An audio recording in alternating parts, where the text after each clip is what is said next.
Modern power doesn't always announce itself with uniforms and speeches. Sometimes it arrives as a vibration in your pocket, an emergency alert that sounds official, urgent, and local. A message that tells you the air is poisoned, that the highway is closed, that you need to evacuate now. You obey because the system has trained you to. You obey because the cost of ignoring it could be death. And because in a connected country, trust is infrastructure. If the alert system lies, the roads become weapons. If the identity system lies, a person can be erased. If timing lies, the networks that make society coherent begin to desynchronize and fail. Black Signal is the book where the shadow wars stop feeling like distant operations and start feeling like the ground under your feet, because the attack isn't aimed at a target. It's aimed at shared reality.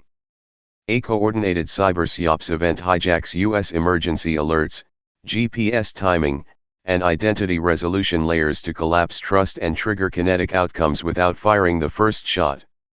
The violence isn't the opening move. The violence is what happens after everyone believes a lie at the same time. Elena Torres is an NSA analyst and decryption specialist, brilliant at patterns, calm in chaos, trained to trust systems because systems are how you prove truth. That training becomes her trap. When she flags anomalies that look like pre-positioning, not random intrusion, she's waved off.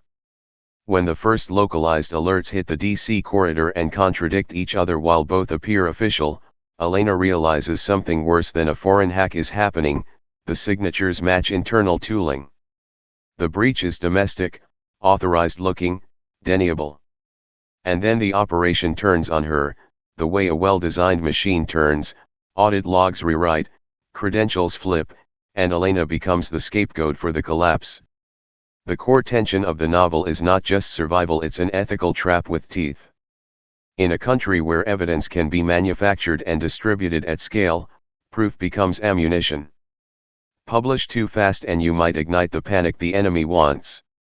Stay quiet and you allow a governance takeover to mature behind the cover of stability.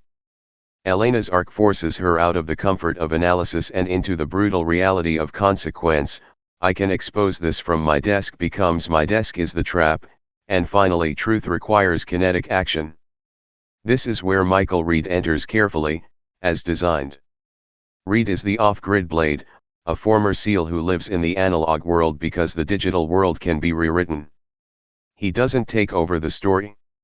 He teaches Elena how to remain alive long enough to finish it. Dead zones, paper maps, old radios, discipline, silence, and the hard rule that when the grid lies, only physical proof and trusted humans matter. The antagonists are built as a modern nightmare. The architect runs an off-book continuity of government-adjacent program, convinced that if the country fractures, control becomes justifiable. The clean team leader is the on-ground hunter, competent, relentless, and initially convinced Elena is a traitor, which makes him more dangerous than a cartoon villain. Together they represent the series' escalating thesis: the most lethal actor isn't always foreign. Sometimes it's domestic, procedural, and legally insulated. Black Signal promises Jack Carr-style realism, terse, tactical, paranoid, and high-consequence lockdown events inside an NSA facility, off-grid flight through West Virginia dead zones, a data center break-in under blackout conditions, and a final assault on a hardened comm site disguised as civilian infrastructure. And it delivers the series' most chilling question so far: if reality is programmable, what does it mean to clear your name, and what must you destroy to make truth possible again?